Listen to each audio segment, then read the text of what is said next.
Hello and welcome to Crucible of Words for more dedicated legacy action. Today we're playing a donation deck, which is a variation on the theme of lands. We've got a lot of extra stuff going in to make this deck pretty interesting, so let's get right into it. So I mentioned the lands package. We are kind of like a lands deck. We've got our Wastelands, we've got the Life from the Loam, but we've only got 2 copies of it. We've got some spicy things we can shoot out here, so we've got couple of stages to go alongside Dark Depths, Field of the Dead. There's no Urza Saga here. We're not doing that. We're doing some of the bits from a green-white Depths deck here because we've got a Green Sun Zenith package, so yet another sort of engine to go alongside our Life from the Loam. We've got a bunch of targets. Ramunap Excavator, so this kind of acts like another Life from the Loam in a lot of ways. Endurance of Graveyard Hate, Outland Liberator to mess with artifacts. Collector Ouphe to really mess with artifacts. A couple of Knight of the Reliquary is just a really solid card that can also do an engine. Slogurk the Overslime. So I think we need to read this one. So it's a 3-mana, 3/3 Trampler. Whenever a land card is put into your graveyard from anywhere, put a +1/+1 counter on Slogurk the Overslime. Remove 3 counters from Slogurk, return it to its owner's hand. When it leaves the battlefield, you may return up to 3 target land cards from your graveyard to your hand. So it's kind of like another Life from the Loam sort of thing. It's a big threat that's hard to deal with. Pretty cool. Speaking of threats that are hard to deal with, we have Uro. If they're not excited on this, we're just going to keep bringing it back and eventually it can win the game. I do like the sort of blue-green land shells with Uro. I think it's a very strong card and why not run it? We also have 1 Sylvan Safekeeper to protect any of our aforementioned creatures. So against some decks we can assemble Collector Ouphe and Sylvan Safekeeper and that will be enough to just win the game outright. We've got tutors to help this all work in the form of Elvish Reclaimer and crop rotation. So, you know, we can just assemble a Dark Depths combo, but we're not like all in on that sort of thing. And we also have some other cards. So Swords to Plowshares is now a pretty common card to see in lands decks because lands decks have sort of shifted into playing white builds, which makes sense. You need to remove creatures in this meta. We are no different here. We have got our 4 Swords to Plowshares. Where we kind of depart from the norm here is running the 4 Brainstorms. Obviously, in a world of fetch lands and tutors, that's a lot of shuffle effects to go with our Brainstorms. Brainstorm, obviously a very powerful card. Life from the Loam puts more cards in our hand, which is more stuff to Brainstorm back. So it's a nice synergy there. We're running blue anyway because of Uro and Slogurk, so why not run the Brainstorm and get some real juice from the squeeze. A long time ago, I used to play blue-green lands. That was before we even had Dark Depths combo in lands, so it was a very long time ago. This doesn't have that much in common with that, to be honest, because the quality of the cards we're running here are just pretty strong, things like Uro, and we're not necessarily settling in for a grind every game. We can have some pretty smashy plays, whereas back in the day, lands used to be just a grinding deck. It didn't really have an aggressive line like it does now. Not having the Urza Saga might be something we miss, but we have some pretty significant mana considerations with our Uro here, so we've got a mana base that matches that. A bunch of silver bullets to fetch our land, Karakas, Bojuka Bog, the usuals. Going to the sideboard, we've also got a Chasm and a Tabernacle when we want those. Also in our sideboard, we get to run some nice blue cards, so Hydroblast and Blue Blast. And a Lavinia, so just another way of hitting down on some of the combo decks. A couple of Force of Vigor, Seeds of Innocence, so we can blow up some artifacts pretty well. A bit more Graveyard Hate and Endurance and Scavenging Ooze. And a new card. First sighting of a new card. Pick your poison. Green mana, sorcery. Choose one. Each opponent sacrifices an artifact. Each opponent sacrifices an enchantment. Each opponent sacrifices a creature with flying. So this can answer Murktide Regent, it can answer Marit Lage, it can answer Blood Moon, it can answer Chalice of the Void as long as it's not on 1. It can do a pretty reasonable selection of stuff as long as we have one of that type of permanent. This is probably something that I'll test in Turbo Depths at some point, although I don't think it's quite what Turbo Depths want, but we'll give it a test anyway, because that's what you do. And I'm excited to see how it pans out here. Fetching our basic forest is something we're going to be doing relatively often anyway. And that's it. That's the deck. We're going to be grinding some people out. We're going to be throwing some 2020s at people. We're going to have a lot of different exciting lines with this deck, and hopefully we can find our way through. If you would like a donation deck on the channel, by all means get in touch, or you can join my Patreon top tier, which gives you a donation deck every month. All right, let's jam with this one. Remember to like and subscribe, and let's get it on the road. If you're looking to play Legacy on MTGO like me, why not try Card Hoarder? They're a rental service that I personally use, and I found them better than other rental services that I've used in the past. So why not give them a try? We're on the play for round 1. We can make a turn 2 Knight of the Reliquary and then start doing Uro stuff. That seems fine. It's pretty fair, but we're not necessarily going to be beating unfair decks without going to our sideboard anyway. Let's go and get ourselves a Dryad Arbor. Wow. Force of Will, Pitching Cap, Cannoneer. No Dryad Arbor for us. Alright, that makes our second turn not very exciting. We don't have anything like a Mox Diamond to sort of ramp us out or an Exploration. But we have more 1-drops that kind of do stuff on board, like the Reclaimer and things that you wouldn't normally see in a land deck. Okay, so we're against an 8-cast variant here. Could be Painter 8-cast, but I don't think it's... But I do think it is like a proper 8-cast style thing, because Cap Cannoneer is a giveaway. We're not a combo deck here. We're sort of a mid-rangey, stompy sort of deck. I guess we'll play out this blue land and pass, and then we get a choice between Knight of the Reliquary and Uro next turn. I guess we're just going to see what state the game is in. Probably not a great one for us with this. There's a Saga ticking down, and they've got the land as well. So this is going to be a 1, 2, 3, 4, 5. It's going to be a 7 power. Straight up. That's pretty strong. Does that mean we're supposed to be brainstorming here, or do we just want to get our knight down? Start activating it. If we brainstorm, what are we trying to brainstorm into? Plow or Wasteland are kind of useful here. I think this is worth brainstorming. If this goes wrong, then we get set further behind. Okay, it's gone a little bit wrong. So we don't get to shuffle here, which sucks. I guess we get chuck that way and that way. It doesn't really matter now. The only way we get to shuffle is by playing another Flagstones. Alright, so let's play this Sylvan Safekeeper. We can sacrifice our Flagstones here to shuffle away those cards on top. If we don't want that Brainstorm. We kind of do want the Brainstorm for next turn, because I'd like to Brainstorm and then play a 3-drop. So I think we are going to draw that card, and then we can shuffle using the Flagstones. Alright, they're doing constructy things. So Outland Liberator can blow some of these guys up. But I think this is going to be a sideboard card fiesta here, where we're going to get our like Force of Vigors and Seeds of Innocence, and that's going to turn the tide on this one. Feels like our mana base is... Sorry, our main deck is not really geared to fight this matchup particularly well. Hence why we have so many sideboard cards for it.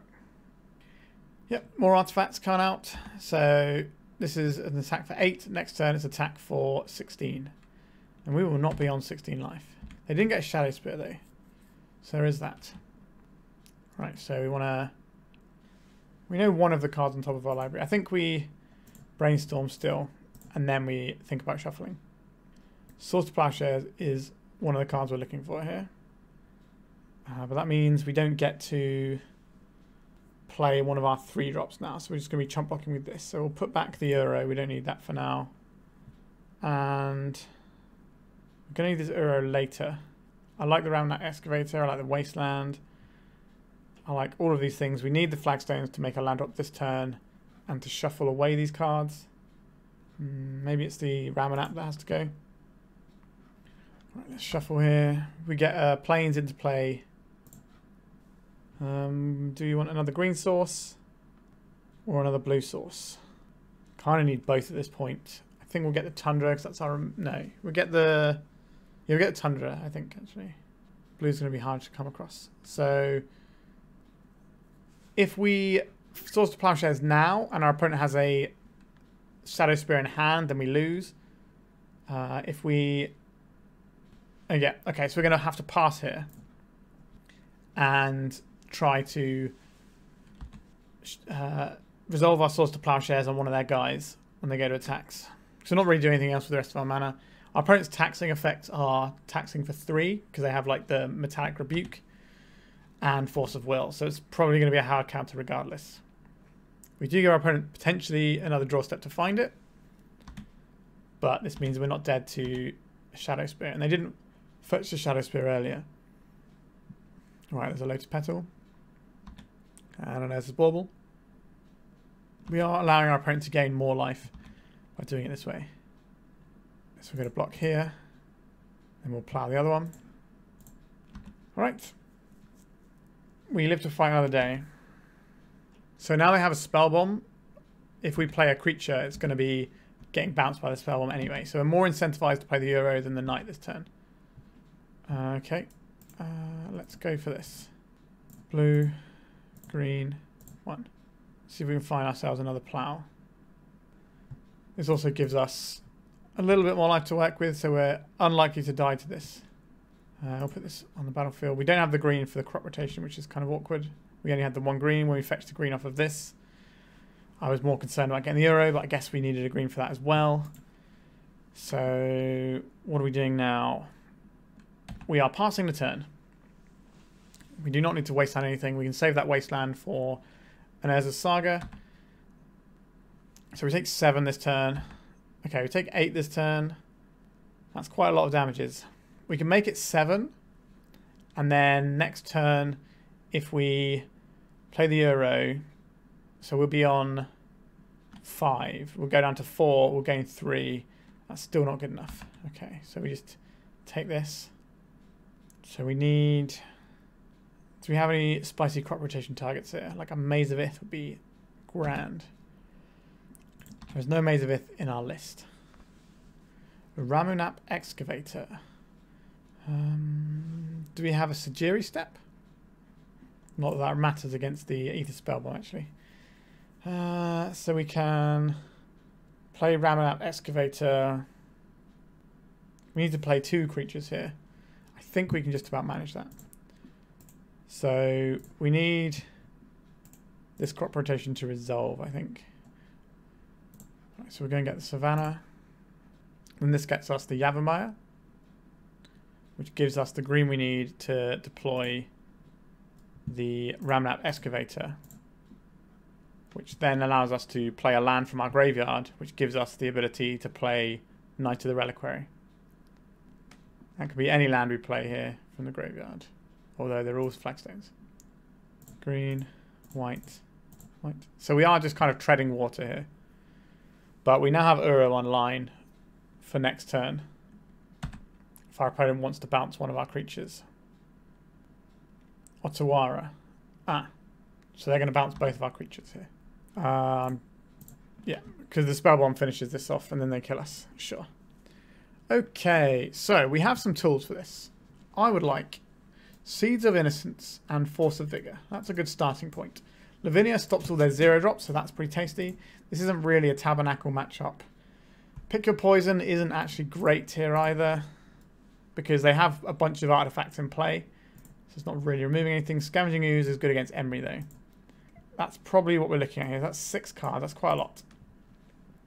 I don't want this Sylvan Safekeeper.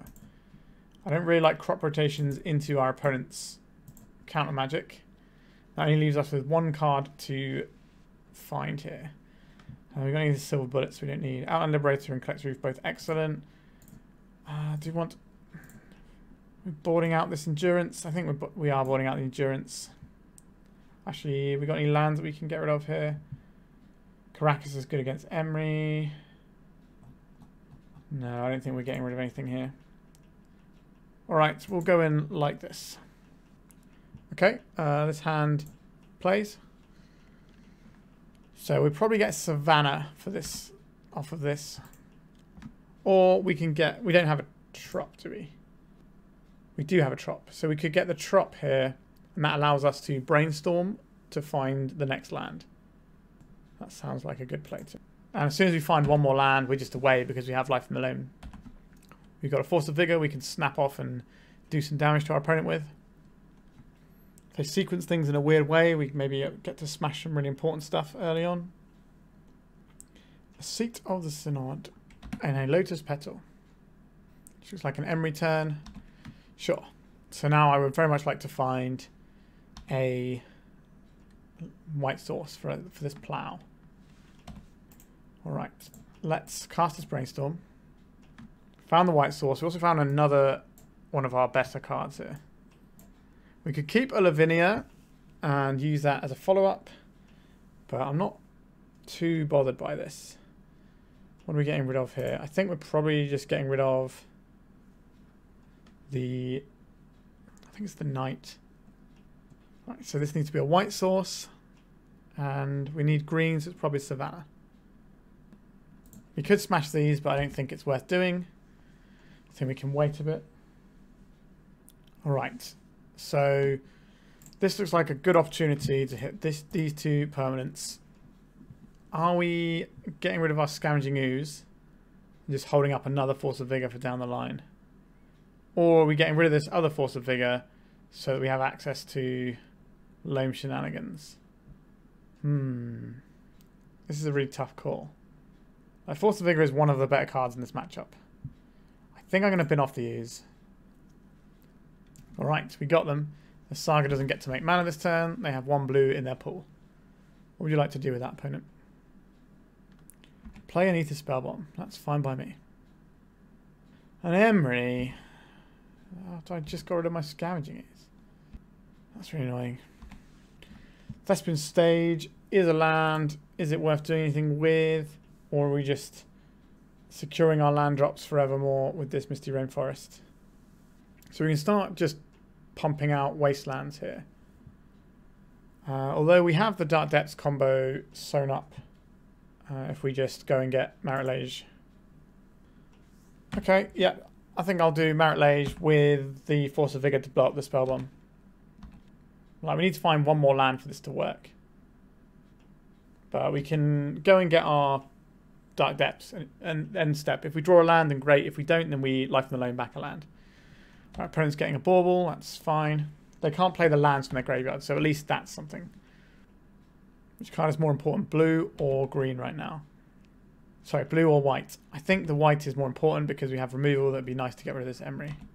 So the card I'm going to choose to get rid of here is the Tropical Island. We're getting our lands back in a sec anyway. Let's see if we draw a land or not. We did not draw a land. This means I'm casting a Life from the Loam this turn. We can also use this Green Sun to go and get ourselves a Collector Ouphe next turn. We should have attacked first instead of doing this. That was a mistake. Because now what this is going to do less damage. Alright, the Force of Willing our Loam. Okay. Now we get to attack for 3 anyway. So I guess it all worked out in the end. Right, they're spellbombing our Reclaimer. Interesting. Getting back bauble. Sure. The Howling Mine continues to howl. Alright, they found another land.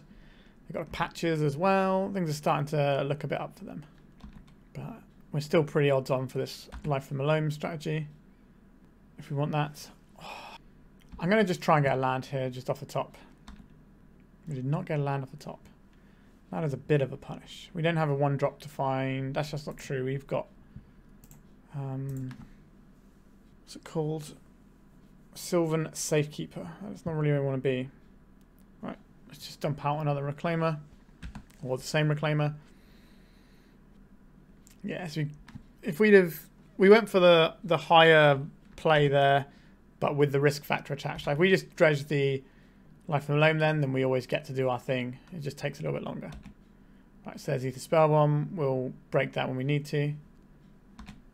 But time is somewhat running out on us because their creature is going to be attacking us. So I think we do need to dredge this Life from the Loam now. I'm going to pop our graveyard out as well because it's an important zone. Our opponent's graveyard is a pretty important zone too, so we'll pop that out. Alright, opponents. You can bauble us. Wish I knew what the top card of my library was. They bounced on our Reclaimer. They are. Alright, let's just dredge this Life from the Loam and be done with it. If we'd done that last time, we'd have been in a much better spot. Collector Ouphe was the top card of our library. Well, well, well. So I'll take a Tundra, a Trop, and a Fetch. And we'll play out this Trop and deploy an Elvish Reclaimer. And then next turn we can make what we want to make. We don't quite have... If we draw a Yavimaya, then we get to have Sylvan Safekeeper up as well to protect our Marit Lage. And that's going to be pretty tasty. Yep, here comes a Spellbomb. Take a chunk of 5 here. 6, sorry. I think at this point they're probably going to hold back their spell bomb. I don't think we block this time. We maybe have to block next turn. We'll see. Flagstones. So this and this gets that. So we don't have a chance to use our Green Sun Zenith here. So I think we're just playing out this. How many lands we got to go? 1 land, 2 lands. So we play out this Misty Rainforest so that we can put more toughness in front of this if we need to. And then our opponent's end step, we will Force of Vigor their stuff and then make our guy. So if they use the Emery, then we do it in their second main, because that way they won't be able to redeploy the spell bomb. Hull Breacher. Okay. It's a guy, isn't it? So they might... Okay, so they're going to go for this line where they bounce our Reclaimer. And then this is a lethal attack. Unless we Force of Vigor some stuff down. So if they make... We want them to make the Aether Spell Bomb now. That's actually our best line here. Alright, so they're making the Aether Spell Bomb here. And they're playing the Aether Spell Bomb. 1, 2, 3. So they can always do the Ottawara if they have it, because they have a legendary creature in play. Right, so we smash these two. The Green Sun Zenith. We kind of need this to resolve. So they have an Ottawara, they can do it off of this mana anyway because of the Emery. So I'm not sure why they floated. I guess it's just good etiquette, isn't it? Right, we've got a big Marit-Lage. Have you got the Ottawara? Their paying costs. Feels like they have. Yep, that's the game. Yeah, we didn't have a great time there, to be honest. Our opponent has lower to the ground engines, and we stopped the first one, but we kind of just fell apart after that. Alright, let's go to round 2. Alright, opening hand has an Elvish Reclaimer and a bunch of lands. Is that where I want to play? I don't think so. Green Sun Zenith into Uro, into hoping that goes somewhere. Like, we got 2 spells instead of 1, so I'll take it. And I'll probably throw back a fetch. Or a canopy. I'll throw back a fetch, because the canopy can be useful here. So this gets us a blue source. We've got green, green. I guess if we kept the fetch down, we would have blue, blue, green, green. Right, Shadow Skull Smashing tapped. I'm not a massive fan of that in our near future. Okay, Windswept Heath, that's fine. I think I will try and accelerate ourselves out and get this Dryad Arbor. This allows us to put an arrow on the stack next turn. Then we can start working towards some other stuff. Goblin Matron. Alright, the gauntlet has been thrown down. This is going to be a tough matchup because it's a very, very strong deck. A name sticker goblin, you say? Sylvan Safekeeper isn't really the one right now, is it? So let's go and get ourselves a Tundra here. Green, blue, colours. Alright, we're ramping out, but not to our opponent's extent, because they're about to sticker goblin us. And I think we put in the... It's the Windswept Heath here. And this gets us a tropical island right now. That'll help us cast Uro. Put the Safekeeper into play. So this opens up lines of sacrificing all of our lands to put an Uro into play next turn. Well, not all of our lands, but a large chunk of them. Or putting a large Knight of the Reliquary into play. These are some options we have available to us. A Namesticker Goblin. Let's see how bad it is. We want it to roll a 4, ideally. It did roll a 4, so they can't put Mux into play unless they've got a Spirit Guide. A War Chief. Okay, that's a good card. So this is going to be clobbering us for 8. Yikes. And what is this matron getting them? Another Sticker Goblin, probably. Name Sticker Goblin. Broken card is broken. Okay, so we're going to take a punch here. I think we have to allow this. Ouch. So would I rather have an Uro right now or a Knight of the Reliquary? How big would the Knight be? 1, 2, 3. I think we need the Uro in play, which means we're about to get weird with it. So we need to put 3 of our lands in the graveyard to do this. This doesn't actually tap for any helpful mana though. But it is a thing we get to... So we want blue, so we want green, green, blue, blue. And this is going to sacrifice targeting the Dryad Arbor. We got 1 land, 2 land, 3. We'll let this go through. Get this Tundra. And then we will sacrifice a Tundra. 1, 2, 3, 4. And then we will sacrifice... is it the Dryad Arbor or is it the forest? It's probably the forest because we're going to need blockers. Alright, let's do a turn 3 Uro and see if this helps us out at all. Field of the Dead. I think we're a long way off that matching. Okay, let's put in this Yavimaya. Alright, so we've gained ourselves some lives and we've got gained ourselves some life and we've got a big creature on board, which can soak up some creatures. But Sticker Goblin can obviously just overrun us if they have Muxus or Battlecry Goblin. They might roll a 4 again, but it doesn't matter this time because they got the War Chief actually. Alright, so they got loads of mana here. Here comes Muxus, I think. Or Battlecry Goblin pump a load is also... I haven't done the math, but it feels pretty lethal. Another War Chief. Okay, that's not the worst. What friend are they bringing along? Like, Bombardier. Broadside Bombardiers is pretty scary because that's just a lava axe to the face as well. There is the Muxus. Let's see how bad it is. Alright, that's a lot of stuff. I think this is going to kill us, right? So we block, let's say, this, and we take 2, 4, 6, 8, 10, 11, 12, 13, 14, 15, 16, 17. It puts us to 1, and we got no real way back into the game. Alright, I'm convinced that's not going to work for us. So, Glacial Chasm and Tabernacle both seem pretty good here, as do the Blue Blasts. Force of Vigor, maybe, is something we could think about, because they run Chalice and Blood Moon as options. So we're not trying to protect our creatures, so we don't need the Safekeeper, we don't need the Collector Ouphe either. That's 2 slots right there. The Ramunap Excavator is an interesting way of grinding back in. I don't think we need Graveyard Hate here. Take out the Bojuka Bog as well. Karakas can bounce Muxus. Not what we want to do, but it's fine. It's also a white source, which might be relevant for casting Source to Plowshares. This is a 60 card list that we can play. The question is, do we want any sort of way of destroying artifacts above and beyond Outland Liberator? Artifacts or enchantments that we want to blow up? I really don't want to be sat there with a Force of Vigor in my hand.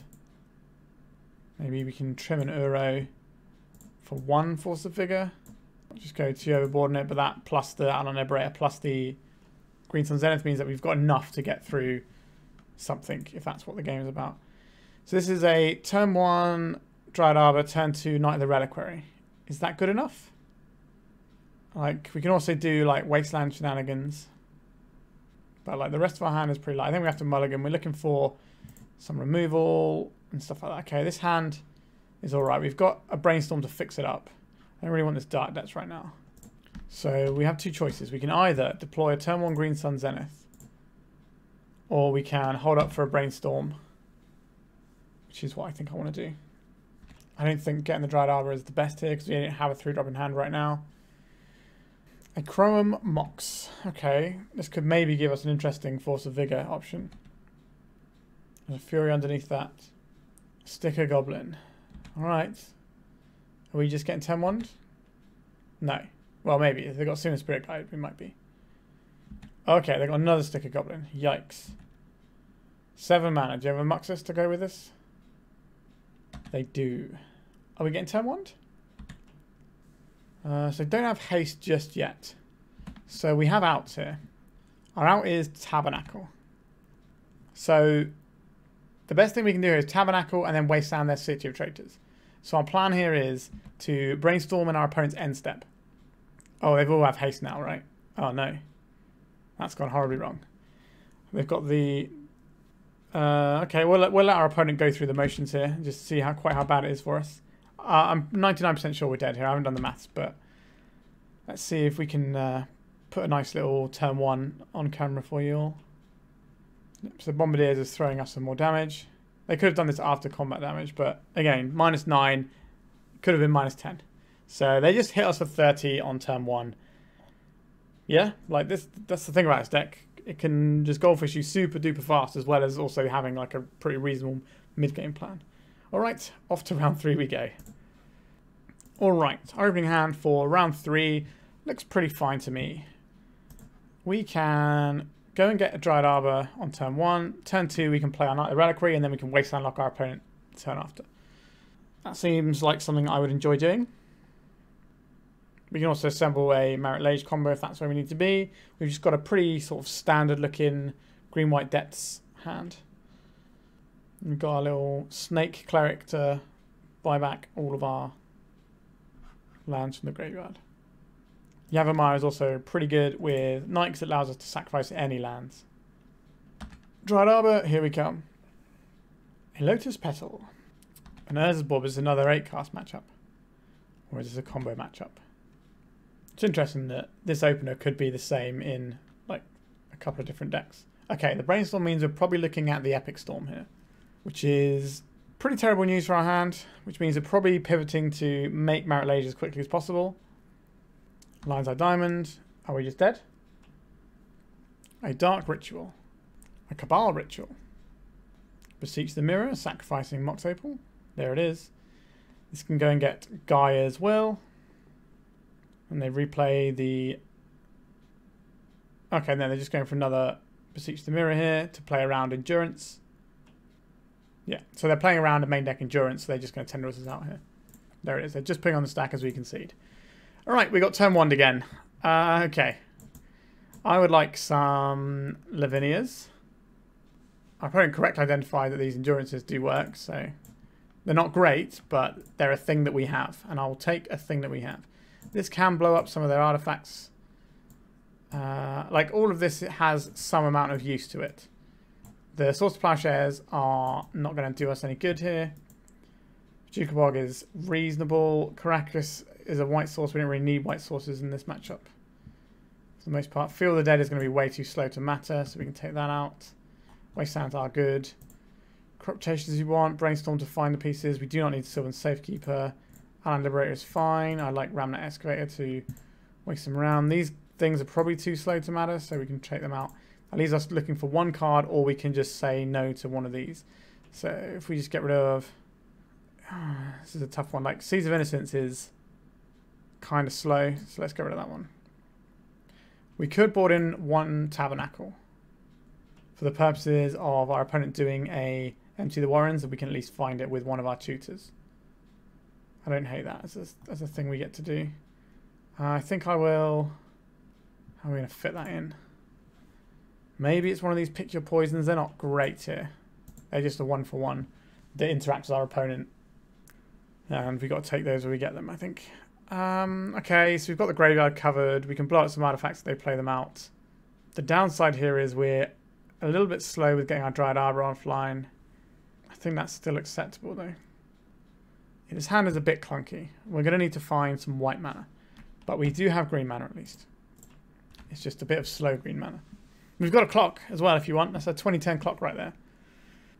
So basically, we're trying to use our Green Sun Zenith to find a Collector Ouphe. So we want to play a land next turn, hopefully draw a land between now and our turn 3. A Vault of Whispers from our opponent. Alright, our opponent is not turn 1ing us. Excellent. We found a land, that's helpful. We crack this for a green-white source, that's a Savannah. We play our Elvish Reclaimer. So our opponent's probably on Saga Storm, looking at the cards they played last turn and the land they haven't played now. So we get ourselves one almighty point of damage. Next turn, we get to put a Collector Ouphe on the stack. And that is likely to be pretty good. Oh, maybe not a Saga Storm. Interesting. There's quite a lot of Storm variants flowing around right now. I'm curious what our opponent's list has in it. Alright, our opponent is beginning with a Cabal Ritual. an Infernal Tutor, a Fair Infernal Tutor. So this can be for Dark Ritual. Mox Opal. Okay. So playing a Mox Opal without Metalcraft right now. Okay, so now it's got Metalcraft. They can tap it for black. They can play this one. So our opponent's got 3 cards in hand. If they're building up to a Beseech the Mirror line here, we can break this down with our Force of Vigor here. We can take them off Metalcraft. Like, yes, they can just activate as Lotus Pearl in response, but it means that they're very unlikely to have Metalcraft to put a Beseech on the stack. Okay. Have we successfully stopped them from doing something that beats us? Abrupt Decay. That's fine. If that's what they're spending their turn on, I'll take it. Alright, that's really good news for us. So now we get to smash down everyone's favourite Collector Ouphe. Alright, I think we're in a pretty good position now. We have the endurance that we can hold up to stop any graveyard-based lines. And we've got a reasonable clock kicking in as well. Crop rotation, that's pretty handy too. Depending on what our opponent does, I might play this endurance in our opponent's end step just to speed up our clock. Because if we take all these cards out of the graveyard, that's a lot of resources they won't have to use later on down the line anyway. Alright, let's get a Tropical Island, I think, here. Let's just deploy a threat. So this will make Cabal Rituals worse. It will make Beseech the Mirror worse. Alright, let's scoop into that. There you go. Clearly the correct play. I think we're happy to go back in. This beats a graveyard-based line, but that's about it. But I guess we don't really have any other options in our deck, so we at least have access to the Collector Ouphe. We just need to find a way to get to the turn 3 unscathed, which is not going to necessarily be easy. Alright, Verdant Catacombs for our opponent. Right, we're not getting turn 1. The first hurdle has been overcome. Another Green Sun Zenith would be good to find here. We did not find one. We'll play out this forest. We have access to crop rotation. Not that we have anything good, but we have it as a thing we can do. We also found our 3rd land, so we can put a Collector Ouphe on the stack on turn 3. I imagine that's going to be too slow in this matchup, but maybe an endurance can help us get there. Brainstorm, sure, that's fine. Not that we have anything to say about it. Vault of Whispers. Alright, our opponent is going off. Or is this just going to be like a Thoughtseize or something? No, it's a Cabal Ritual. We just got to hope they got to use the graveyard to win the game. If that's the case, then we're in some amount of use here. We can go get a Wasteland to hit this if we think that's relevant for the purposes of Metalcraft. Suppose we could have hit it in response there. Maybe that would have got us going where we need to go. Maybe that's an error not to have hit this right now when we had the chance. Because now they beseech the mirror. But they don't have any other artifacts. They have to go through the graveyard if this is what they're doing right now. A Lion's Eye Diamond. Alright. Get Wasteland. So we can take out this. This forces them into a graveyard-based line, which we then get to defeat. Because they have to sacrifice this to the Beseech, and they have nothing going on apart from their graveyard. So they go and put Gaia's Will on the stack, and then we play this Endurance, and then our opponent is in trouble. Oh, they've just gone for empty the Warren's line. That's pretty good, isn't it? Okay. We should have that Tabernacle now. Yeah, they played us like a fiddle there. Yikes. Okay, so we need to find our 1-off Tabernacle or 3 of our crop rotations here. That's not it. So we have one more turn to do that. Doesn't matter which land we play. Not really. I guess we go and get ourselves probably a Tropical Island. Or, yeah, Tropical Island that allows us to crop rotate or Brainstorm. Right, let's Green Sun Zenith here for a Dryad Arbor. I thought I was being super smart by hitting that. Alas, I was not being very smart. So this is, we take 15 this turn. If we don't block, we take 16, and we're dead next turn regardless. So I don't think it matters that we block or don't block here. Same either way. Like, we have a very specific set of draws that we're relying on. Come on, deck. Elvish Reclaimer, that's not it. Alright. Hold on. If we play out this Horizon Canopy, we get to draw a card. And if it's... It wasn't the thing we needed. Alright. Yeah. That Empty the Warrens was pretty good. Yeah. I don't think there's a way we can interact. I guess we could save our crop rotation for... Yeah, I think we misplayed that one, actually, because when they only had one card in hand, and we knew it was the Beseech because that's the only thing that made sense there. If they go and get anything that's... If they get Guy's Will, we have that covered with our Endurance. If they go and get Empty Warrens, we have that covered with our crop rotation. So I think we just punted that one, to be honest. I thought I was being super smart, but actually I was being not very smart. So let's go to round 4. I think that one's on me. Alright, I like this hand for round 4. We get to Reclaimer and do all that sort of jazz. Exploration. Okay, we're in a sort of pseudo-mirror. Sphere of Resistance. Okay, so we're not playing a turn 1 thing. Okay, sure. Alright, we'll play our basic. That's fine. So this is the turn 2 Reclaimer. And then slowly we'll get there. Maybe if our opponent plays out a... interesting. If our opponent plays out a Dark Depths, maybe we can get cheeky and copy it. Our opponent has an Elvish Reclaimer as well. Yavimaya. A little bit sketchy about playing that one out. Okay, so we'll crack this. I think we go and get ourselves an island here. 2 mana Elvish Reclaimer. Let's go. Okay, our opponent didn't really have anything else going on there. That's interesting. I think we're just going to hold here. We can activate our Reclaimer if we feel the need. There's no planes in our deck, though. So if we want to play out this Knight, we basically have to play out our Yavimaya next turn and crack the Misty and do it that way. And Urza's Saga. That's a pretty good one. I could Wasteland this right now. That means we don't get to cast a spell next turn is the issue. I think we're better off playing our Knight of the Reliquary and just being able to fetch whatever we want whenever we want it. And it being untapped rather than doing this Reclaimer stuff. So we put ourselves back a turn, then where are we going? We don't have our own Urza Sagas to fall back on here. We can't even crop rotation copy it because we are behind on mana fronts. Right, let's sacrifice this fetch land to go and get a different fetch land. That's a bad play actually, isn't it? Because our opponent can just wasteland it then. Oh, that was a massive punt. Actually, no, we get the flagstones here because they can't wait us off of that. That's fine. That wasn't a massive punt in the end. Right, let's put a Knight of the Reliquary into play. This can do an awful lot of work for us as the game progresses. Because our opponent's getting stuff tapped with their Reclaimer, we're getting stuff untapped. And that's obviously a massive improvement because we get to react to what they do and then find the best tool to deal with whatever they've done.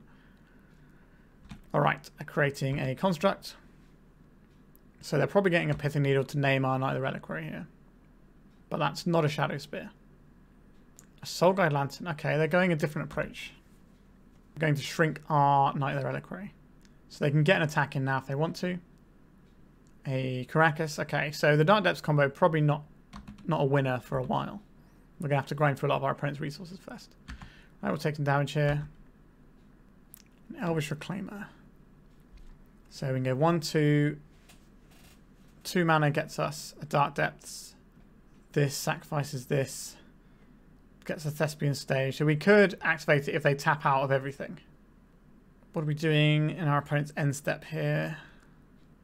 We could just... Actually, I know what we're going to do here. We're just going to go and get that Collector Ouphe and re-jam our opponent right up. Now, if our opponent has a Source to Plowshares in hand, they can pop it off right now. If not, though, it's going to take a whole bunch of our opponent's resources to keep the important things of their board around. So they might be activating their Soul Guide Lantern now if they don't have a plow. Alright. They're getting something with the Reclaimer here. Another Urza's Saga. Get our friend on the go here.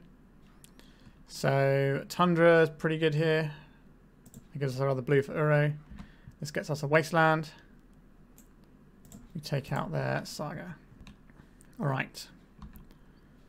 So they haven't got the Soul Guide Lantern going. So we can keep our Knight of the Reliquary big. Ooh, Dark Depths from our opponent. That is a spicy one. Now they've got rid of their Karakas. Interesting. Right, we'll take this damage.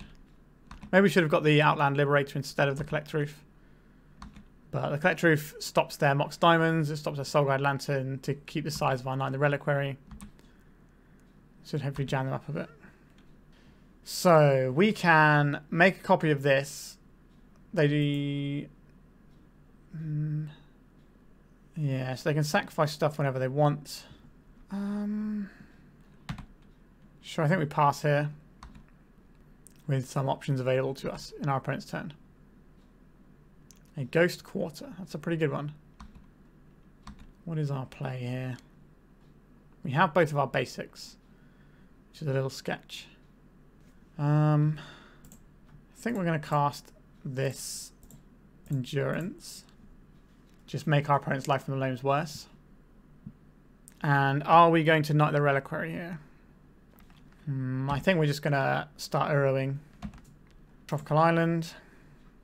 And let's see if we can draw a land to put in. Feels like there's already varying branching paths we could have taken here. Wasteland is a good one. I'll take that one to the back. Alright, is our opponent going to use their Elvish Reclaimer for anything? If they do, we can start harassing their mana base. Otherwise, we are slowly building up a pretty powerful board here. So we get to see what they fetch here, and then we get to decide what we're doing about it with our knight. This is the supremacy I was talking about. Let's see what they find. A Bojuka Bog. That's a pretty good one.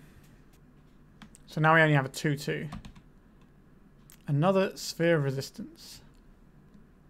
Okay. They're attacking. That's also interesting. Alright, what would I like to hit here? I would like to take out our opponent's... I kind of want to take out their Wasteland here. And then they're going to Wasteland me in response. So maybe we can lock them underneath their own... Okay, so they're just going to get rid of that with the Reclaimer. Interesting. Okay, so they've got Saga here, so we can bin off this Saga if we want to in a second. I don't really want to trade off my Knight of the Reliquary here. But if we... This is 3, 4, 5, 6, 7, 8, 9, 10, 11, 12, 13. So it's 3 mana per activation of a crop rotation, isn't it? 3 mana, and then but we get a land back. So we can do 2 crop rotations. So we can put 1 land in the graveyard now. That's +1 damage on this guy. And then we can... Actually, we can put 2 lands in the graveyard now. So we go and get a fetch. So it puts up to 4. Then it puts up to a 5. But we have to block... We have to block somewhere, don't we? Yeah. Awkward. So we can trade off like this, right? So this is... So we need to put 2 lands in the graveyard to do this. So we turn our Tropical Island into something else. I think we're just going to block with just the Endurance. And take 5 here. Opponent's got 3 cards in hand. Let's sacrifice this forest. I'll get a Wasteland here. Swords to Plowshares. Okay, that costs 3 mana to fire off. And it's going to be pretty backbreaking. So let's get rid of this as a Saga right now. This is 3 mana though. So we do 3 mana to plow this. It only becomes the other one becomes a 4/4, and then our Knight of the Reliquary beats it in combat. And then we have stabilized the board. Does that mean we're supposed to be attacking with anything else? We could have attacked, I guess, for 2 with the Collector Ouphe, but if stuff goes wrong, I don't really want to get jammed up. Alright, maybe I'm playing too cautiously. We are down on clock as well. Expedition map. That's kind of annoying, but not the worst. Let's go to blocks. This guy blocks here. This guy blocks here. Let's get rid of this construct. Then we'll sacrifice a forest. So I guess we'll sacrifice this one. We'll grow our creature. And I think we're going to get flagstones here. So these bounce off. We kill their construct. And now we are in a quite commanding position. We get to strip mine our opponent often. Right, so this will get us a Tundra's fine here. And then we have a choice. What do we want? We can get a Thespian stage, or we just get a Wasteland here. We haven't got any more Wastelands, is that right? Huh. I guess we get a Thespian stage. Let's have a Dryad Arbor as well here. Let's just deploy a land. Go to attacks. Attack for 2. So do you want to make a 2020 into what could be our opponent's source to Plowshares? I think it's fine to have that option open. If our opponent taps down, then we can finish them off. So they have to leave open 3 mana here. I think we may have worked our way into winning this one. If we do this, it costs us a land. I think that's okay. That gains us 20 life, and then we can just go on the offensive with all our creatures then. They got crop rotation. That's also acceptable. Alright, then they're just going to use their Elvish Reclaimer, sure. So we're pressuring them into doing that. An Ancient Tomb. Brainstorm looking pretty poor here. Alright, let's jam for a big bunch of their life total. I think our opponent is playing this game better than we are, to be honest. But we are sort of pulling away because of the selection of cards we have. I'm not really happy with how I've played this one. It's quite a grindy, itty-bitty game, and we're not making the optimal choices sometimes. A Crucible of Worlds. Yikes, that's pretty bad news for us. Alright, I think we are sacrificing some stuff here. I think we'll sacrifice the Tundra to go and get a Bojuka Bog. We do not want them to have all those lands. Okay, let's scoop into the Bojuka Bog. Alright. That was a pretty long and grindy one, wasn't it? So, how do we beat lands? Like, Force of Vigor and Seas of Innocence are pretty good. Scavenging Ooze pretty good. Endurance is pretty good. Pick Your Poison, pretty good here too. Source of Plowshares is fine. I don't really know if I want to be playing things like Brainstorm in this matchup. As strange as that sounds. Don't really want to be sacrificing a bunch of lands. The Collector Ouphe was actually pretty good there. But we're boarding in bigger haymakers that are better. So I think we're okay to get rid of those. We need the Excavator, Slogurk, all that jazz. All this is fine. What do we not require is the question. How useful is our Green Sun Zenith? Like, it does give us access to Ramunap, which is really important here. Is this too much stuff? Is the next question. Do we need Force of Vigor? Or are we alright with just Pick Your Poison? What if we did something like this? Alright, we'll give this a go. No. We need to have like a Reclaimer or something. Okay, this is something. We do not want this Dark Depths though. So we can go and get our basic. We can remove an earlier as a Saga or Mox Diamond or Exploration. They do get to get some value out of this Exploration. Alright, now we have 2 enchantments I would like to kill. Awkward. It is what it is though. We know they have Ghost Quarter as well as Wasteland. With Forest. Each opponent sacrifices an enchantment, please. Right, they did not get rid of their really good card. That was a surprise. The other option we had there was the crop rotation for a Wasteland. Which might have been the better play. Because now we kind of want to do that this turn. But we didn't want to get rid of this land. Let's crack this. Get ourselves... What land is most irrelevant to us? I guess we just put Tundra in the bin here. So we could Green Sun Zenith here. But I think we do need to deal with this Saga. Alright, Wasteland.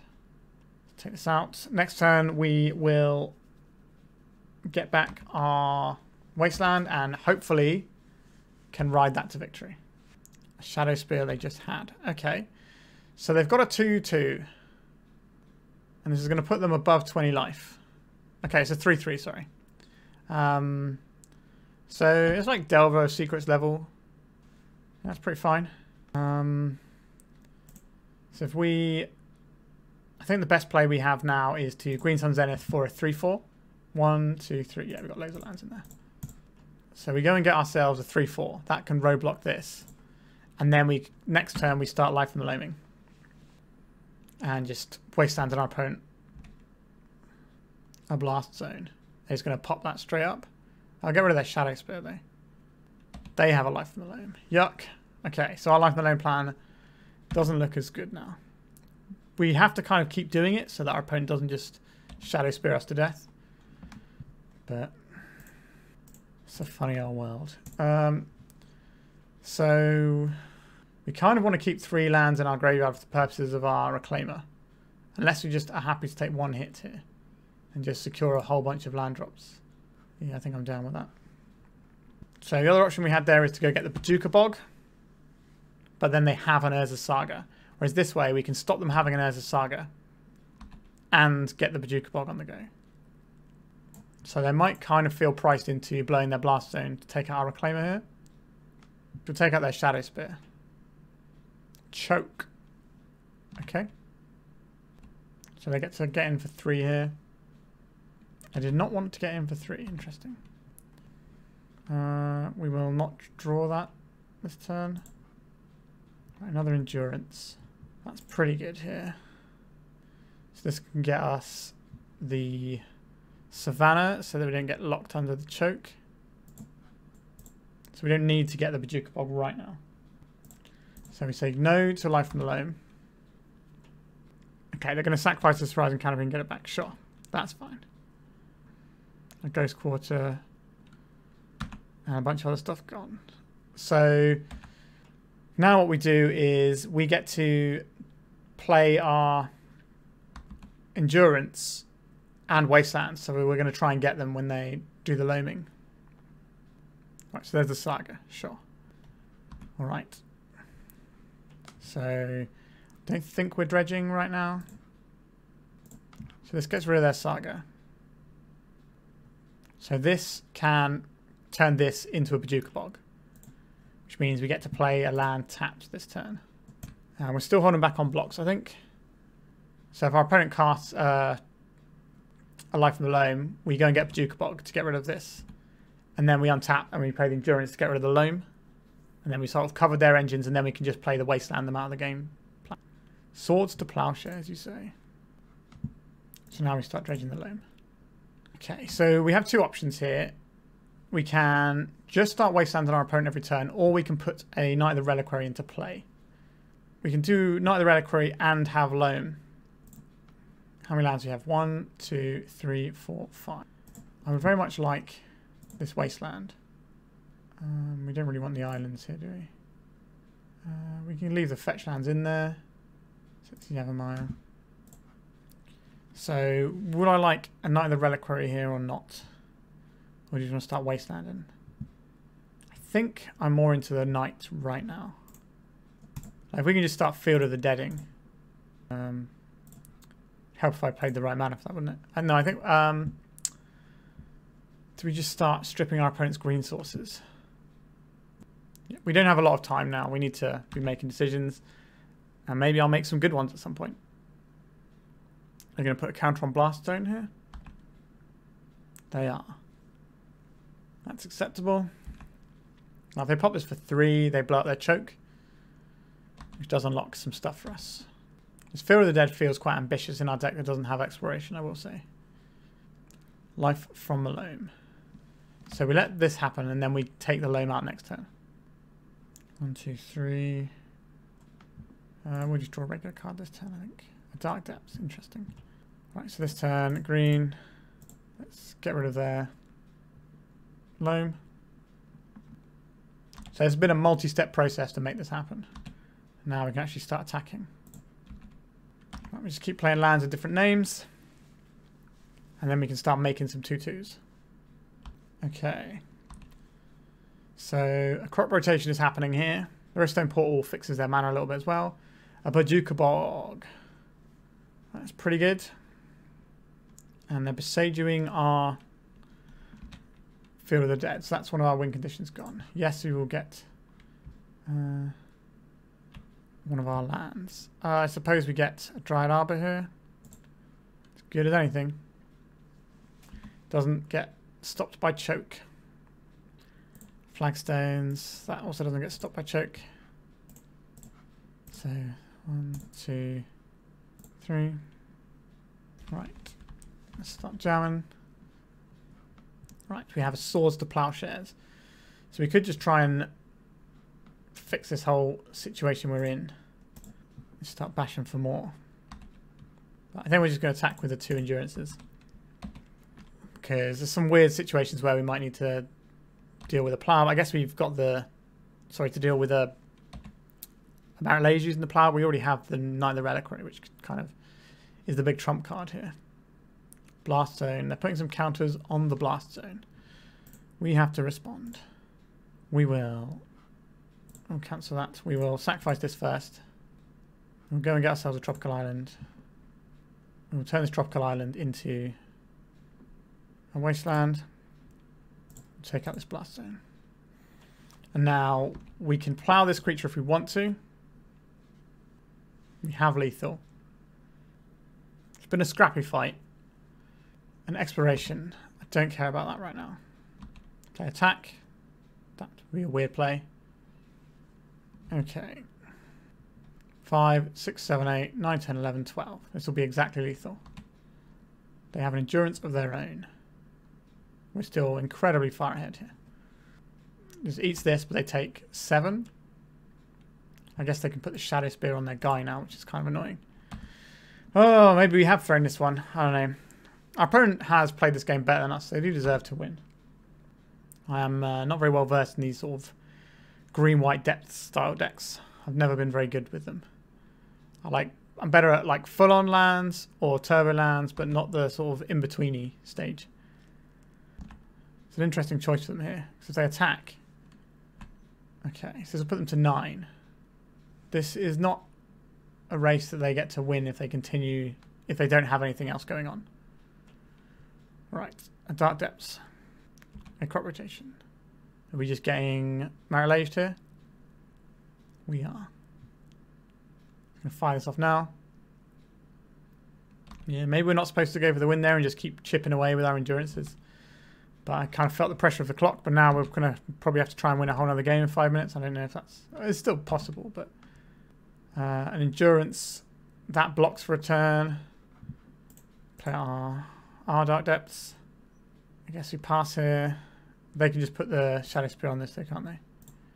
Yeah, our opponent deserved to win that one. I guess we just go in again and see if we can do this quickly. Maybe I like this more than Pick Your Poison. No, I think we'll try the new card. Alright, our hand does some stuff quickly. Alright, let's get basic forest. Play Reclaimer. And go. Exploration. And another Saga, sure. And a Shadow Spear. Okay. Source to Plowshares. This Dryad Arbor is annoying me. But there's not much we can do about it right now. Let's go get Wasteland. Just need to play this one quickly. And bash for 3. Alright, maybe we're just playing tempo. I can play tempo. I know how to do that. And we've got Reclaimer and Plow as our next turn. Or Reclaimer and Field of the Dead, depending on what we need. Just keep making guys. Turn our guys sideways. Try and win game. Alright, they're going to play an Endurance. That's very good here. Maybe we could have left our Plow in the graveyard rather than shuffling it back in. For the purposes of Uro. Right, Wasteland, we'll probably lose our white source here. There it goes. There's the Uro. So they've got 2 crop rotations as the last 2 cards in their hand. They do win right now. There's the first. Right, just a lowly Urza Saga. And they're making Thespian stage a copy of it, so they can just have the continuous stream of tokens. They can turn the Urza Saga into our basic forest, and then we have no interaction with it, and they can just pump out a construct every turn. Yikes. That's a lot of Urza Sagas. Seeds of Innocence is not a thing we get to cast right now. So how big is it? They make 2/2s. What does that do for us? Not a lot. I think our opponent's got this one. I don't think we played that game optimally at all. Well, this entire match. I'm not very good at playing green-white depth style strategies, which is weird considering I used to play a lot of lands. I used to, and obviously play a lot of turbo depths. But this sort of weird, like mid-rangey thing is something I struggle with a little bit in these sorts of lands builds. I think our opponent is like sort of the bigger deck than us, and the other sagas are really important ways of getting around what we're accomplishing. But Knight of the Reliquary is our big trump card, so it's kind of like the sagas versus the Knight a lot of the time. We're now trying to fend off the 05, so let's go to the final round and see if I can play a little bit tighter. Alright, our opener is not a keeper. That's an easy decision. This one seems fine. We're probably going to need this Brainstorm to help us out a little bit. We'll probably throw back a Tundra here. So we're going to play the Reclaimer off the trop. We don't really want to get Wastelanded, but we want to save our fetch land to make our Brainstorm better. If we see like Force of Will into Wasteland, then I think we are going to be quite far behind at that point. Alright, we got there. A Wasteland. They are snapping it right off though. Interesting. Yavimaya Cradle of Growth isn't really what I want here. I think we're just going to play out fetch land and swing. Tundra from our opponent. And nothing. Wasteland plus Tundra. Interesting. Flagstones. So we can use this to just start ramping out if we want. I don't hate that. Let's pass. I'm going to go get my basic forest here. So we can't be wastelanded to a point where it matters now. We always get, like, so if we were to crack our fetch land and they plow our Reclaimer, then we don't get to activate it and sack our Flagstones. A ponder from our opponent. I'm thinking we probably want to get a Wasteland here and just start wastelanding away, and then we'll get around to doing Brainstorm stuff later. The Ramunap Excavator can pick up some lands from the graveyard. This can fix our mana if we want different colours. Right, let's do our Flagstones. So I guess we'll get a Tundra here to get rid of the colours. So we've got the blue for Brainstorm now. And I think I would like a Wasteland, please. I want to play Ramunap the same turn I get to do something with it. Don't really want this island very much. I don't mind the stage. I don't really want this Dryad Arbor either. Right, so now I'll play a Flagstones and I'll use my Reclaimer to shuffle it away. Right, let's crack our Flagstones and see if our opponent wants to respond at all. What tools would we like here? We don't have anything like an Urza Saga, which is something that would be quite nice here. So I'll go and get Savannah. And now we have to choose from one of our exciting lands. Quite tempted to get Dark Depths here. Is there something stronger? Like we could get a Horizon Canopy and start drawing extra cards. I think maybe we just go... Field of the Dead is kind of nice here actually. And we can work towards that if it's going to be a slow grindy game. Right, let's play this Ramunap. And see if we can get back a Wasteland. Just have that ready to go. I think I'm happy to start attacking with our Reclaimer at this point. We have Brainstorm, not that we can find like counter spells or anything for it. A Terminus. I'm a big lover of what I'm seeing here. Fortunately, these creatures go on the bottom means we can fish up our guy when we need it. Doesn't really matter the order we're going to shuffle before we get to them. At least I certainly hope that's the case. If our opponent doesn't play a land, then we've got a strategy available to us. A Mystic Sanctuary. It's not the land you wanted, was it, opponent? So we can fire off this Brainstorm at end step if we want to, but we've got quite a lot of mana to play with. I'm not really doing anything else with it, so we'll wait till our turn here. An Elvish Reclaimer. I think I will take out this Tundra. Play out this Elvish Reclaimer.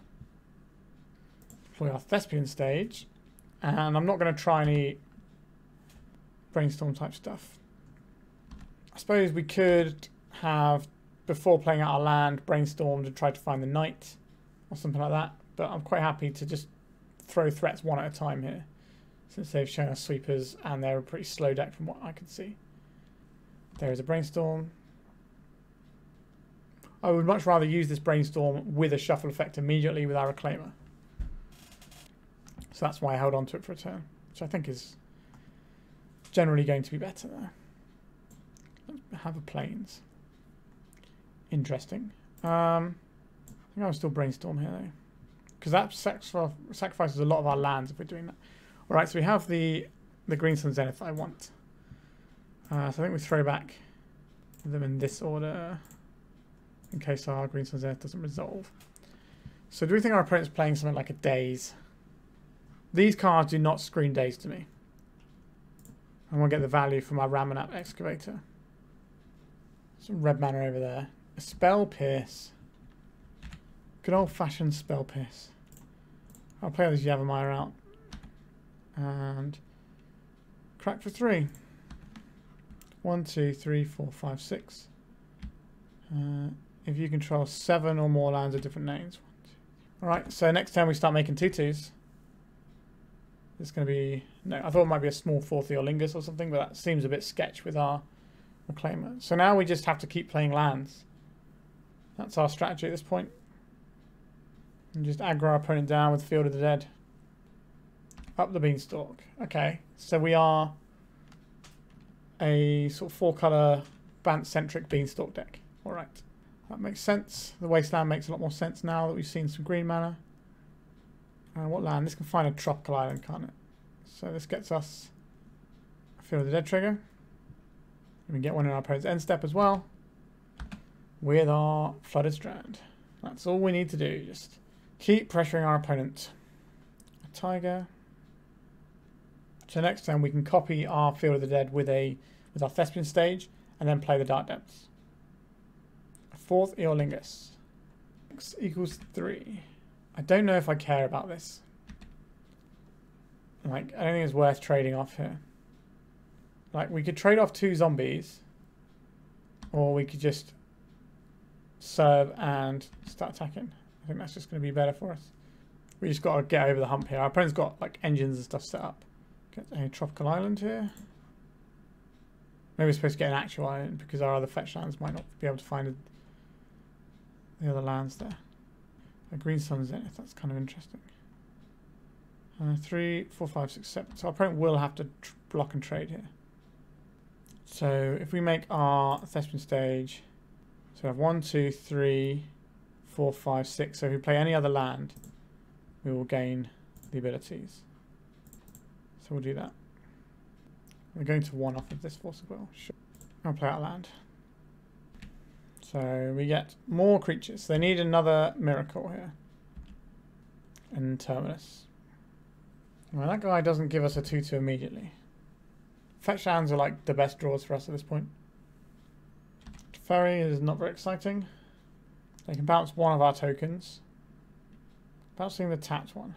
Interesting choice. Plowing our Reclaimer. Sure. Island cycling. Kind of the same deal if we plow this or not, really. So I think we'll just go to attacks. Play Reclaimer. Misty. This also gives us 2 zombies at end step as well. So our opponent can't even do a big fireball 4th Eolingus to kill us at this point. And if we ever need to, we can just say, let's have a Maverick Lage.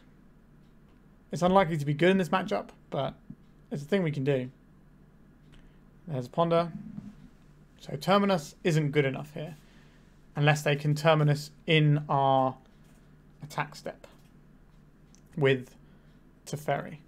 We have to watch for a 4th Eolingus in our attack step as well. So we probably have to make some tokens. So that we can get through a 4th Eolingus here. So that's 3 cards. So 3 tokens they can make at the moment. They chose not to shuffle with that Ponder. An Uro. Sure. That doesn't beat what we have on board. So we beat a Plow, which is what they're representing here. They're also representing Terminus off of a Ponder. So I think we don't make the tokens at end step. We just attack with all of our guys. Alright. Beanstalk control. How do we want to approach this? So the Lavinia can stop counter magic if that's something we're bothered about. I don't think it is. If we want to stop beans and ley lines, we're going to want ourselves some Force of Vigors and potentially pick the poison. And then from there on, we just want threats. Threats is where we want to be. We don't really want our removal spells. That's not what this is about. Safekeeper is fine here. We don't need Collector Ouphe. Outland Liberator is fine. Slogurk the Overslime. Bojuka Bog. They do have the Mystic Sanctuary, so there is some merit to that. Karakas. We're not bouncing. The only thing we'd be bouncing is Slogurk the Overslime, or I guess we can bounce their Uro now that we've seen it. We've also seen their Uro, so we're definitely keeping the Bojuka Bog. Don't think Dark Depths is a particularly good win condition in this matchup. I think I'm okay to board down on some crop rotations though. Maybe we'll get rid of the other one and just have one plow, so we've got another answer for Uro if it gets into play. So we can make bigger guys, or we can get rid of it from the graveyard. Those are fine options. I feel not having a... This isn't the matchup I want it for, but not having a Maze of Ith in our deck feels a little bit awkward. We just play out lands and hope that's good enough. That's what this hand does. Is that a good enough strategy? I don't think so. I think we can do better. Yeah, this looks better to me. I think the Outland Liberator... No, we get rid of the plow here. Also, our opponent has used up a lot more of their clock than us. Our opponent has begun with a tiger. I think we get the basic forest here. Because we know our opponent has wastelands, we don't want to get wasted off green. Let's play Elvish Reclaimer. Right there. Lorien revealed cycling at our end step. We potentially have an endurance that we might want to do something with. It's very unlikely that we're ever going to want to use it for the pitch cast in this matchup. But strange things have happened. Okay. We've lost our little friend. Carpet of Flowers. Okay. I guess we just don't play any islands. This Tundra looks a little bit annoying if we want to play the Outland Liberator. So we have to decide if it's better to stunt our growth or not. We don't have to now. We can just play Flagstones and play our Liberator. If this gets to attack and just start devouring their things, that'd be pretty good. Just attack, naturalize is pretty strong if it flips. Right, their Carpet Flowers is eating up their clock whilst not actually giving them any mana, so it's kind of on our side right now. Brainstorm is good. It will mean that our Outland Liberator doesn't flip to the side where he just gets to eat everything. If I'm familiar with Outland Liberator, the other side is a 3/3. You can still sack it to disenchant something, but you can also just attack, and then you get to disenchant something of the player you're attacking, which is pretty good. I will play out a Dryad Arbor, and I will attack. This allows us to cast Endurance next turn. Once we eat up their Carpet Flowers, we can then play our Tundra as well, with a little bit more freedom, not worrying about ramping our opponent. If they try and kill our Outland Liberator, we obviously snap it off and kill the Carpet in response. But we're not playing a spell here. So we have the Frenzied Trap Breaker. So in order to flip this back, yeah, so they need to cast 2 spells on their turn, which is perfectly doable, a couple of cantrips or whatever. Otherwise, we get to start chomping away at their stuff. We are very unlikely to cast 2 spells. So if our opponent is running Endurance, that's something we might have to worry about right now. We certainly run into it here. We just attack with our Trap Breaker here. At the very least, we're getting a 1-for-1. Right, we're just getting in. Excellent. Tundra and pass. A red and a blue mana. A Dress Down. Okay, feels like our opponent might be doing some Uro this turn, and they want to just make sure that it comes in and can block. Oh no, they're just miracling right now, are they? Very interesting. Do I want to just get in our Endurance in this turn cycle, because otherwise we don't...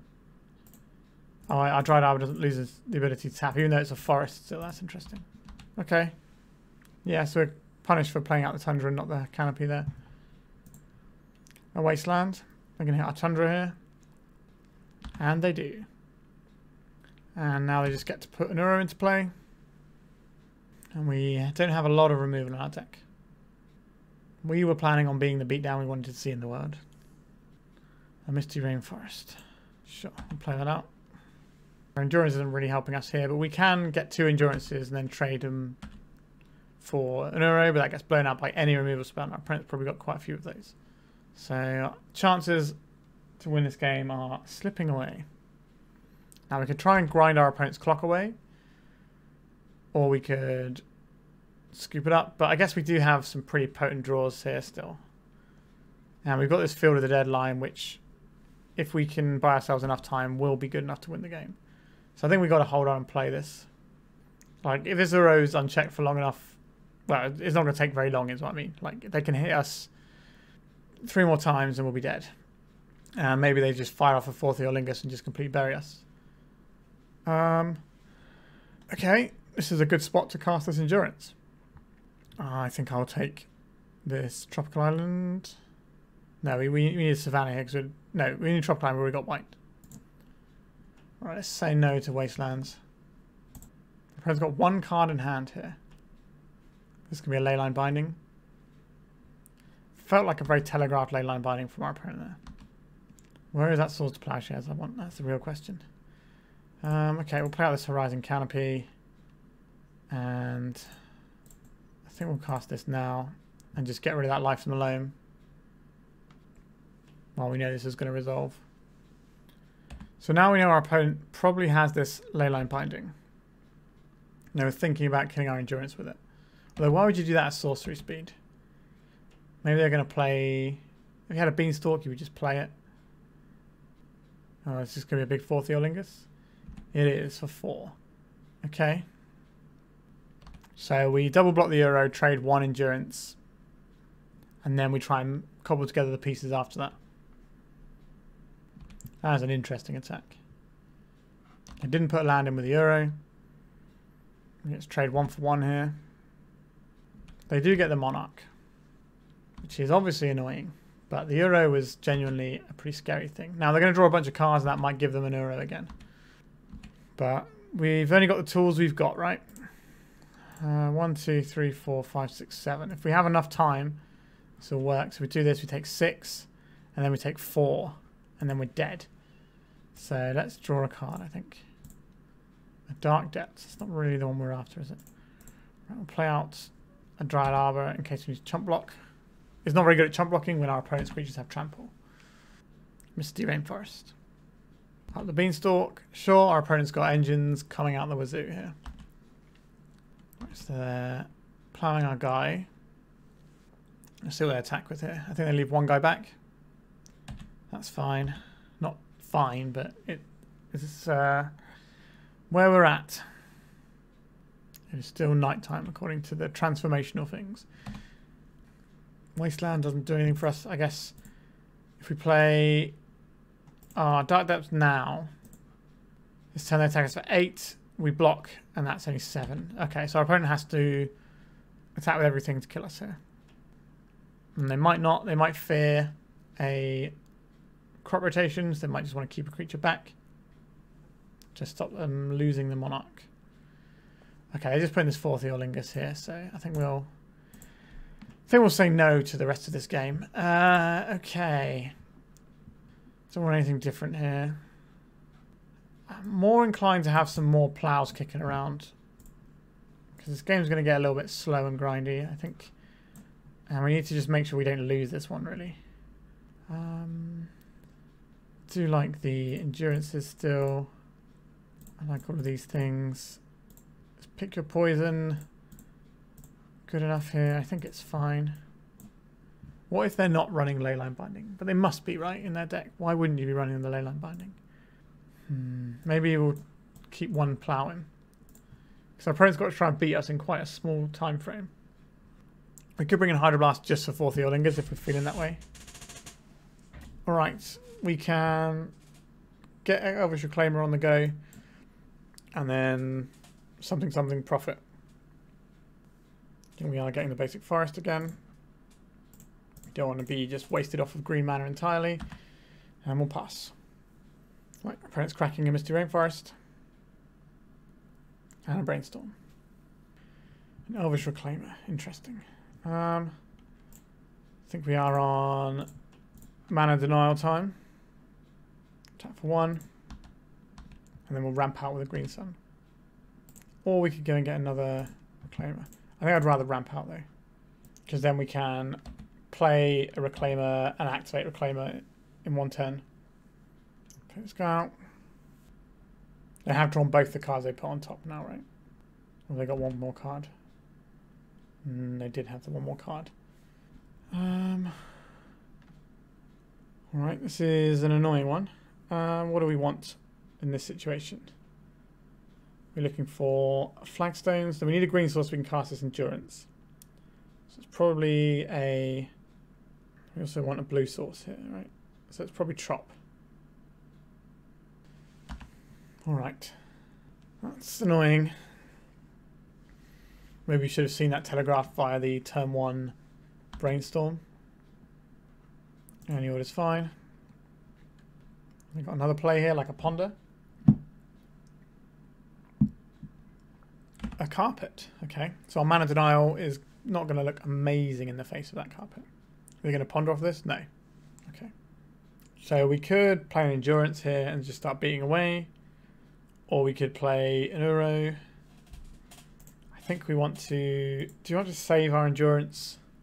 I think we need to save it for like taking an Uro out of the graveyard to slow our opponent down. So let's try our own Uro. We did not find a land. Okay. But we've got some brainstorms to make some stuff happen. I guess the greedy line that turn would be to try and brainstorm into a blue source to cast the Uro as well. Maybe we need greedy lines at this point. Right, there is the Uro that we saved our endurance for. This Wasteland is devastating. We need any mana source here. Otherwise we are in pitch casting our... Alright, we found a land. Let's get this endurance on the stack.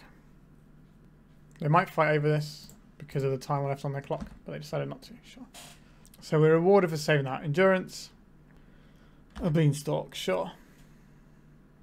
Endurance is kind of nice. We can save that for the next Uro. Right, let's brainstorm. Pick your poison, looks alright here. Not really about dark depths right now though, are we? This source of Plowshares is not doing anything for us either. Actually, if we keep the... If we put the plow and the brainstorm back, we can then play this dark depths out. Let's pick your poison. And we can also go and get ourselves an Elvish Reclaimer. We do not want to draw the top card of our library. Alright, so if they wasteland our Yavimaya, that takes us off of 2 lands, which makes endurance a lot harder to do stuff with. A Leyline Binding, sure, that's fine. Goodbye to Reclaimer. This is something we can get back later with these Force of Vigors that we've boarded in. Ponder from our opponents. They shuffled their library. Just an Uro. Okay, they're cracking this. So maybe it is an Uro. Don't put in another Wasteland. That's all I ask, opponent. Don't do it. They didn't. Okay. Force of Will is a card they can have here. Send the Uro away. No win conditions for you, opponent. Like, we could just sit back with our endurances and do nothing. And just have more blockers for a 4th Eolingus, but I don't really want to play the game that way if I can avoid it. Alright, a Terminus. Okay. I think that was just fresh off the top as well. Pretty annoying. There is a Brainstorm. And a Wasteland. Check out Dark Depths now, so they don't have to worry about a potential Merit Lage. It's pretty reasonable. Come on, deck, we need to draw something here. An Uro. Let's play our Uro from the graveyard. Blue, blue, green, green. Get rid of... Pick your poison. We don't really want this Dryad Arbor. Alright. We've got a win condition again. Our opponent's got 2 minutes to try and win the game. They can certainly do it with 4th Eolingus. Feels like what's about to happen here. Oh no, just a Solitude. That's pretty good. Maybe we shouldn't have cast that Pick the Poison because it gave our opponent the ability to sacrifice his thing was putting triggers on the stack every turn. What do we want with this? 1, 2. We want something big enough to eat this, don't we? There's a Force. Right, our opponent has to attack us 10 times with this Solitude. Unless they find a 4th Eolingus. Maybe we could have got Slogurk the Overslime. We haven't seen that guy yet. Force of Vigor, you say. So we don't have enough lands for this guy to be good. But that's definitely going to be annoying for our opponents. So we can cast down our opponent's turn and jam them up a little bit. So what are we going to put on top of their library? A Brainstorm. Okay. Wait for him to cast this Brainstorm and then I'll fire off this Force of Vigor. Right. Opponent's got a minute to deal 28 damage to us. It's doable, but it's going to be tough. Sure, you can plow our friend.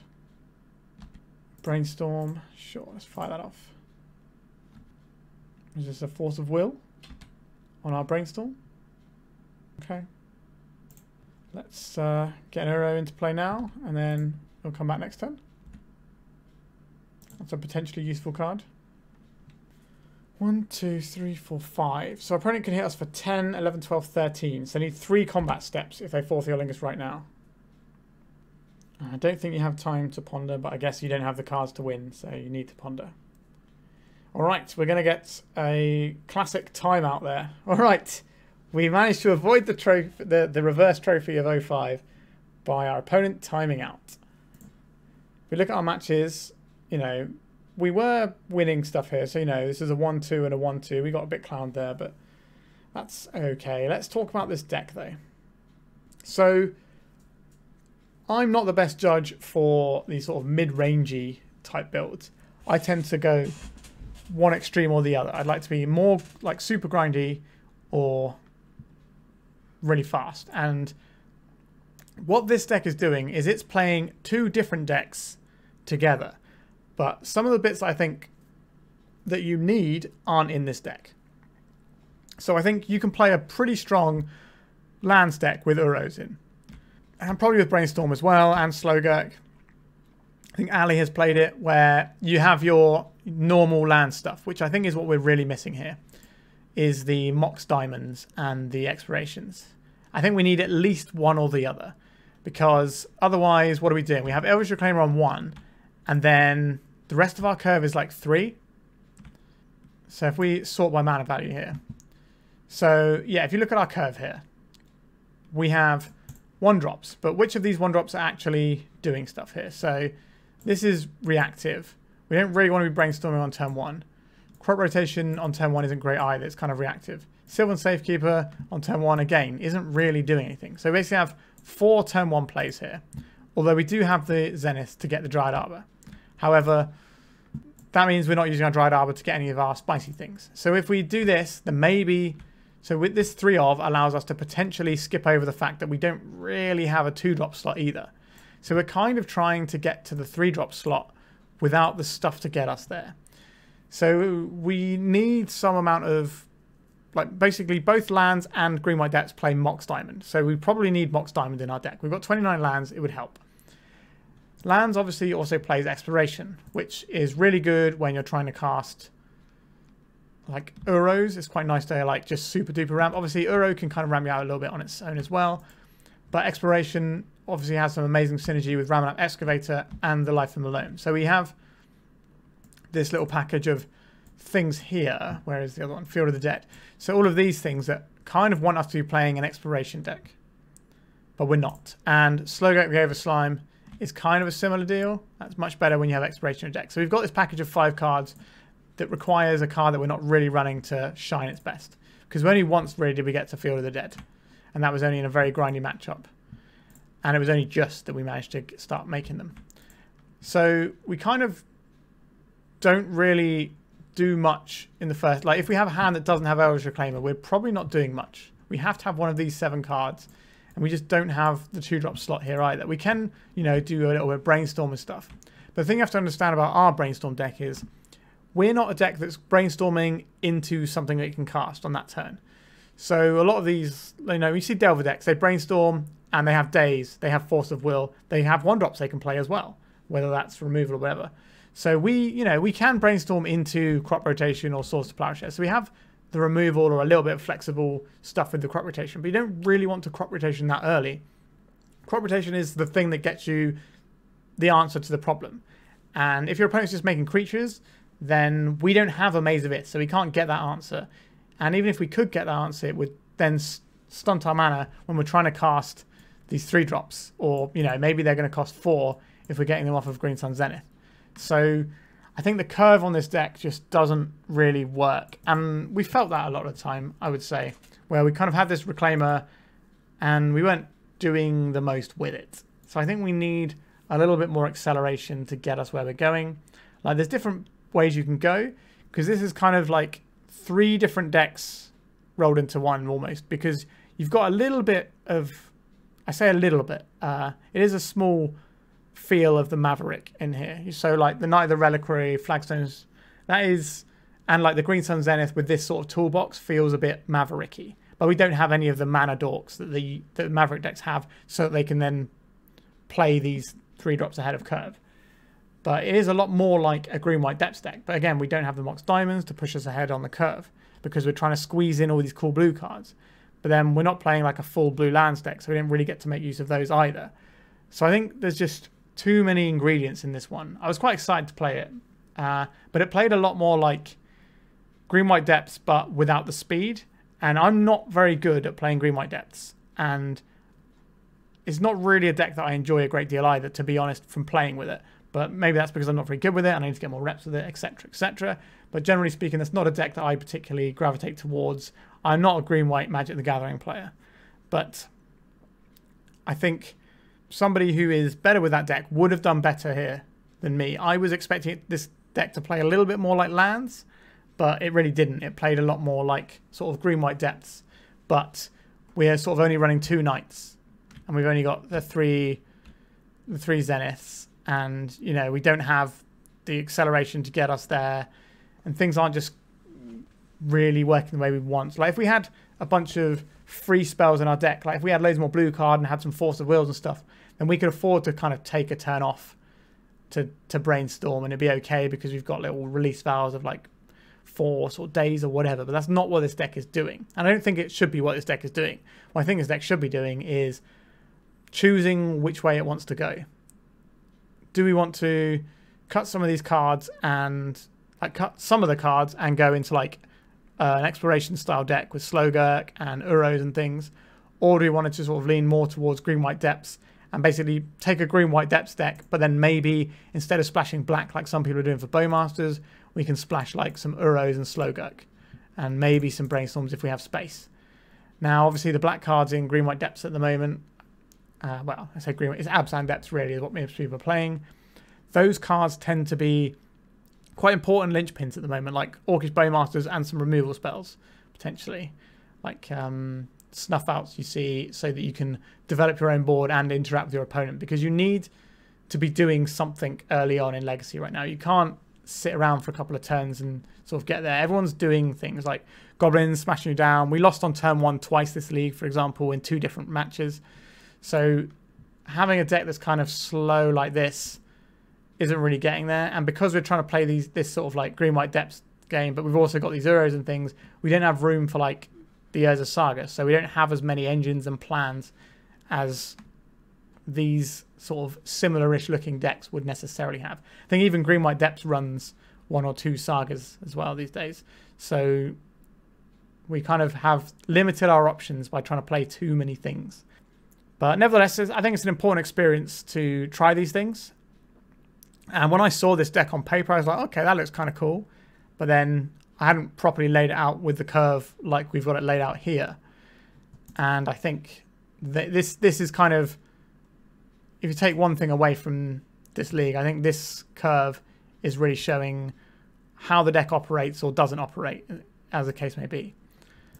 We did get to cast Pick Your Poison there. So we cast a new spell today, so that was fun. But we got turn 1 by Storm deck, and we got turn 1 by Goblins.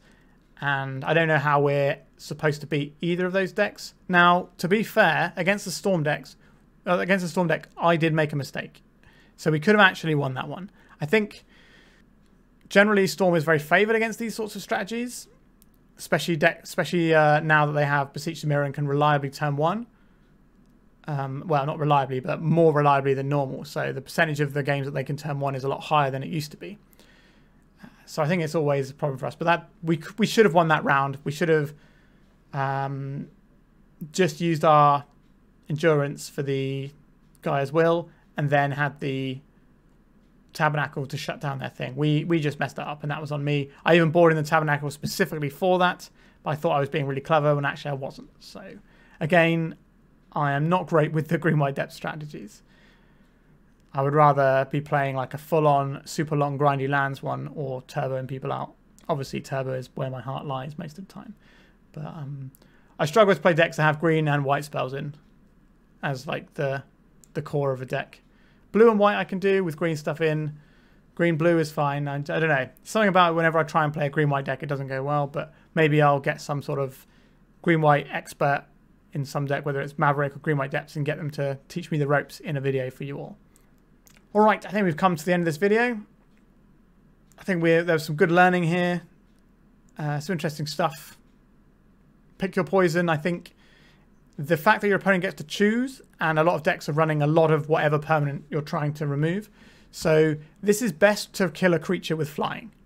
So this is kind of like run afoul, but has some other options, is how you can see it. But the problem with this is, if you make your opponent sacrifice an artifact, almost every deck that has a load of artifacts, that has artifacts you are going to want to cast this against, has got loads of artifacts. So they're going to choose their least relevant one. And the Beanstalk decks, they can have Beanstalk, they can have Carpet, as you saw, and Leyline. So they can have several different things. So it becomes difficult. Even the lands player, they had 2 enchantments. So we could either take their Exploration or their as a Saga. So we didn't get to choose. So it's kind of a little bit awkward. The only one where you're going to hit the thing you want, I think, is the Sacrifice a Creature. So is that better than Run Afoul? I think Run Afoul is an instant. Correct me if I'm wrong, but I'm pretty sure it is. So I'm not sure this is the card that we're looking for. But I'll probably play it a few more times and see how it feels, but I'm not wholly convinced. All right, I think I have done a good enough debrief on this one. So thank you very much for watching. Remember to like and subscribe, and goodbye. If you'd like to support me in the channel, please check out my Patreon. It has a free guide to budget turbo depths, as well as 3 tiers of support. A low-cost one that enters you into my monthly raffle for a free donation deck on the channel, a mid-tier subscription that gives you access to my detailed turbo depths guide that is updated every month, as well as regular articles, and lastly, the higher tier gives you all of the above, as well as a monthly donation deck for my channel. If you're interested in supporting the channel this way, please check out the link in the description.